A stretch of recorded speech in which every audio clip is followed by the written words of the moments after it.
What is the biggest misconception that people have about sustainable startups? I think one of the biggest misconceptions is probably progress and profitability. You just think that you can only have one. When you're building a sustainable company, you think that they're not going to be very profitable. For you, what makes a founder stand out in this sustainable space? I think the biggest question we ask is that if this team is the right team to build this startup. What sectors or industries do you think are the most exciting that you've come across in the tech or startup place right now with sustainability? I think it really depends on the market you're looking at, and different markets are ahead in different places. The US had and China had electrification of cars long back. India is. What is one of the hardest lessons that you might have learned from a sustainable startup, that whether it succeeded or not, or a lesson that you'd like to share with our viewers? I think understanding sustainability is quite important, and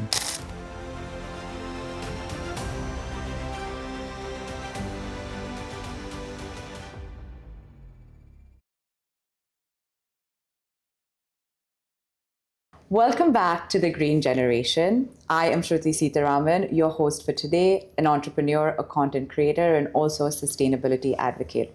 Today, we're diving into creativity, sustainability, and entrepreneurship. With me today, I have Maanav Sagar, a prominent voice in the venture capital industry who has a deep curiosity for people, planet, and tech. He's also known for backing purpose-driven startups, and I'm so excited to have him here talk about where almost money meets meaning. So I'm going to dive right in and say, what led you to get into the world of maybe sustainable startups and investments that you've come across?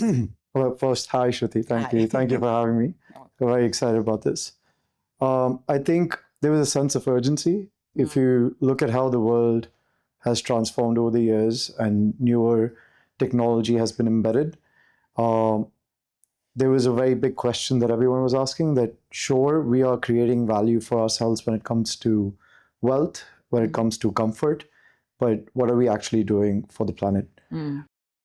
I think once those basic needs got covered, not entirely, I think there's still a lot to do, but once there was a lot of opportunity, which was towards the consumer, industry, technology, once these bridges were covered, I think that question became more and more prominent. And us as investors do look at companies which are now coming up with innovative solutions to make the environment a lot better. Okay, so as an investor, how would you define sustainability? I think there are various metrics that one can look at when you're looking at sustainability. Obviously, one is the company being financial stable, progress, etc. Those are very standard benchmarks. I think apart from that, it's the net impact that a company creates. And if you look at the gold standard, you need to integrate performance with progress. You've got certain benchmarks when it comes to building a business, which are important. But if you're only hitting those benchmarks, are you actually making any progress? So I think it's quite broad. It depends from company to company. But it's the net positive impact that the company needs to create aside from the financial metrics. So impact along with sustainability, right? And what is the biggest misconception that people have about sustainable startups? I think one of the biggest misconceptions is probably around progress and profitability. You just think that you can only have one.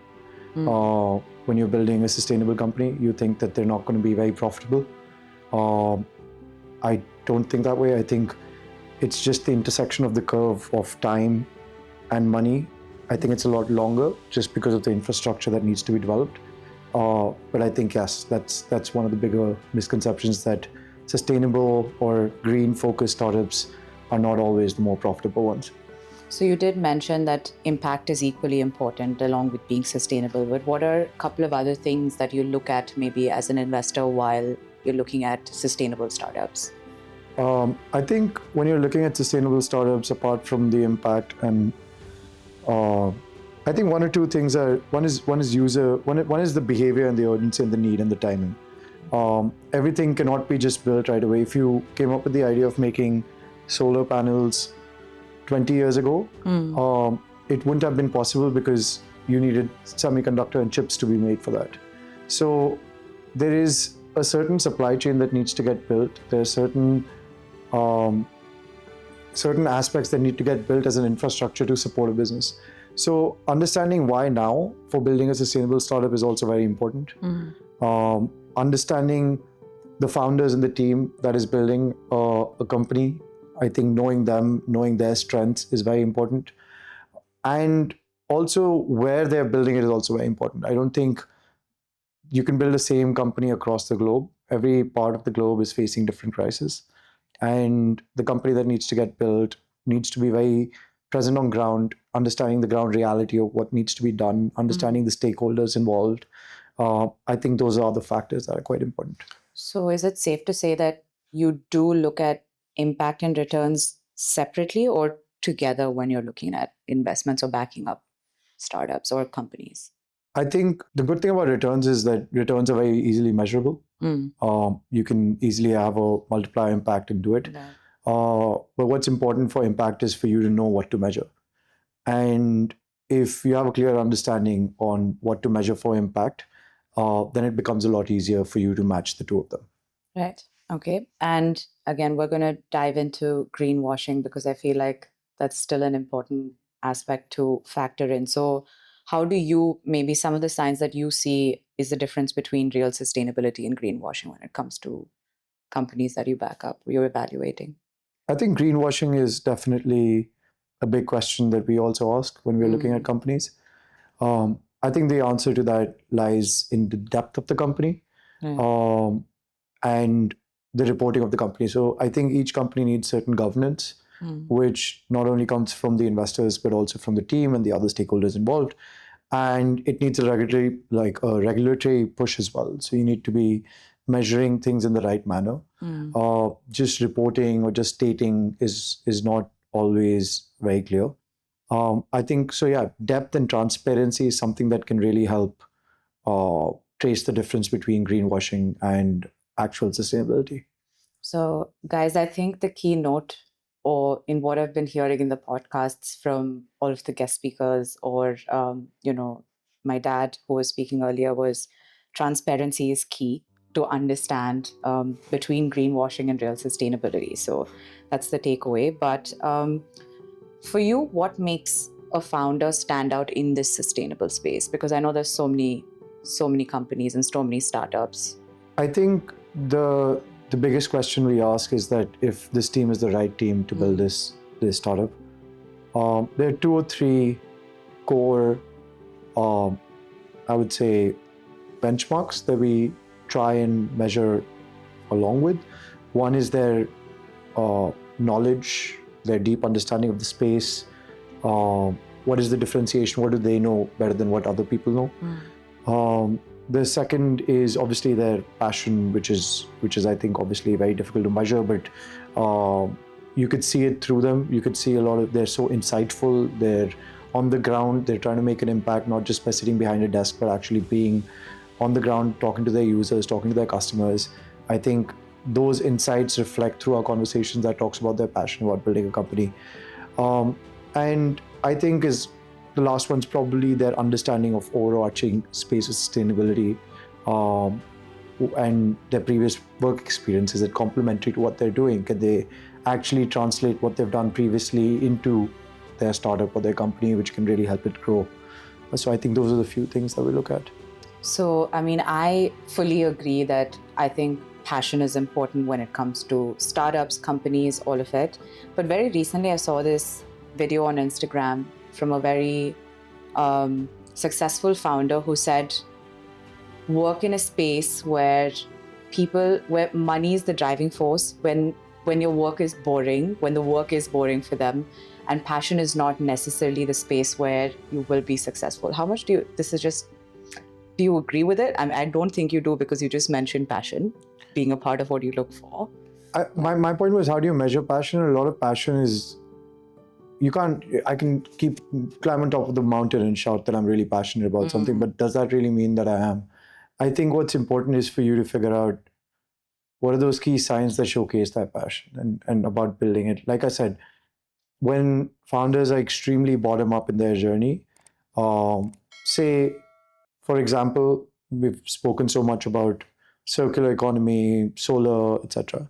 If the founder goes to the ground and sees what it actually takes to put up a solar plant or a solar panel in a house, and how that doesn't, like, it just speaks a lot more. It's not just having a workforce that can deliver it. I think passion is reflected through their insights when they go on the ground, talk to their workforce, build out deep understanding of the space, and uh, their subtle, how anecdotal are they, how are they able to explain something which is super complex. Sustainability is a very complex space.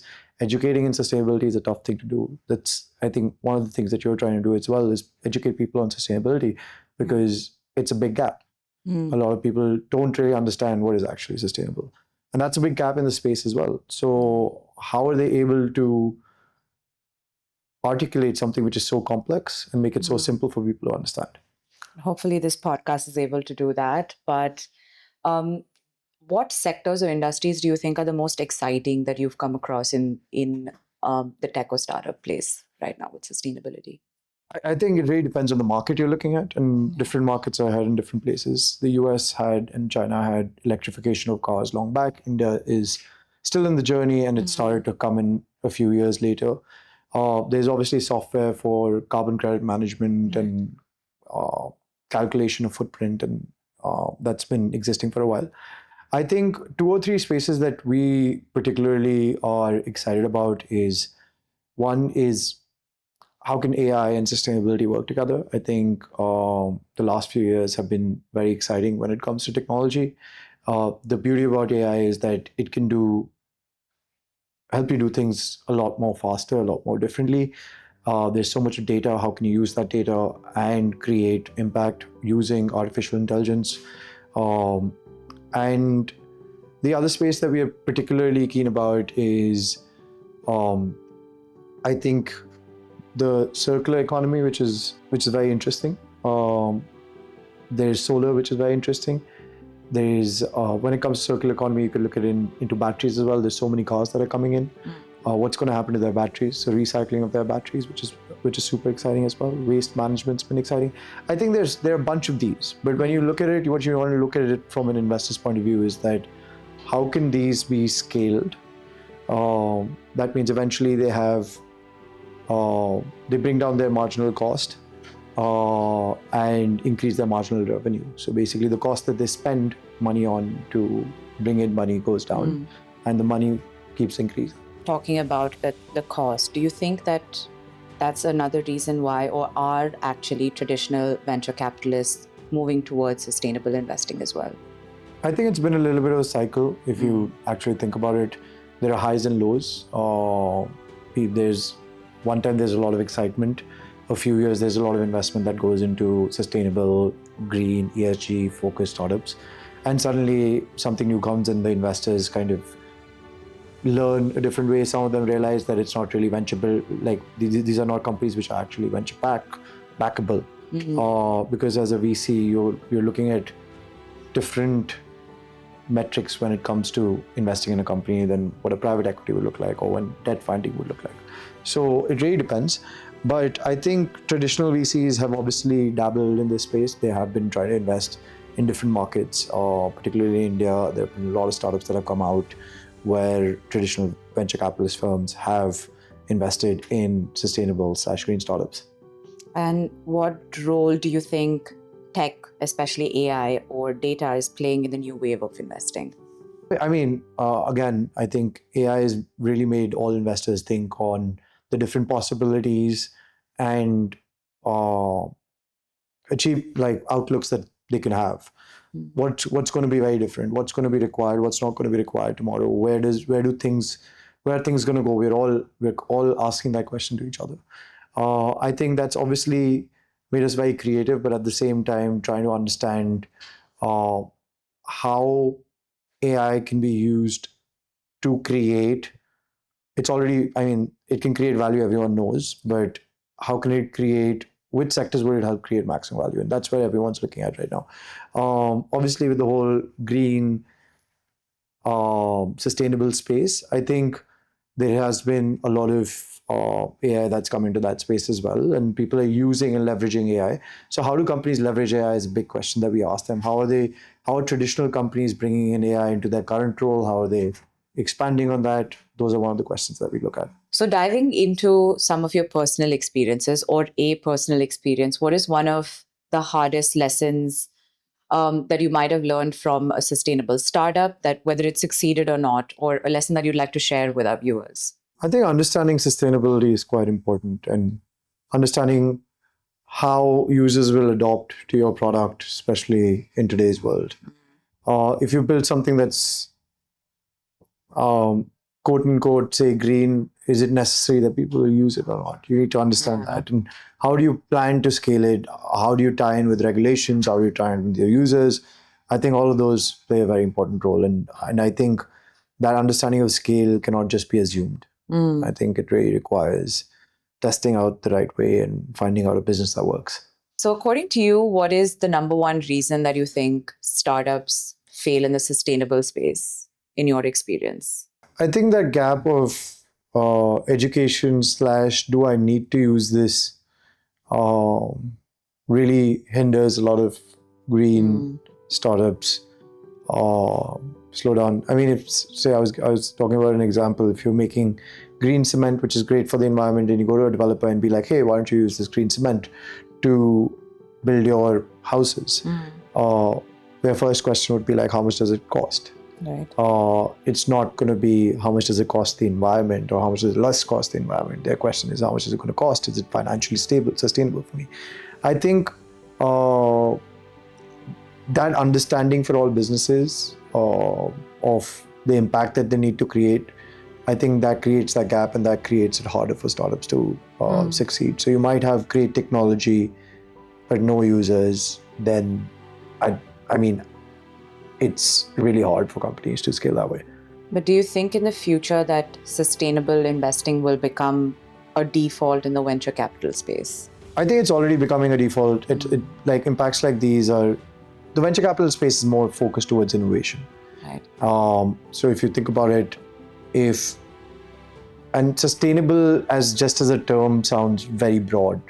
It could be about a business being sustainable financially. It can be a business being sustainable in terms of the environment. It could be a business being sustainable without money. I mean, it really depends on what you mean by sustainable startups. But if you ask about sustainability specifically in terms of certain environmental concepts, I think venture capital will continue to foster or invest in companies that are innovating in this space.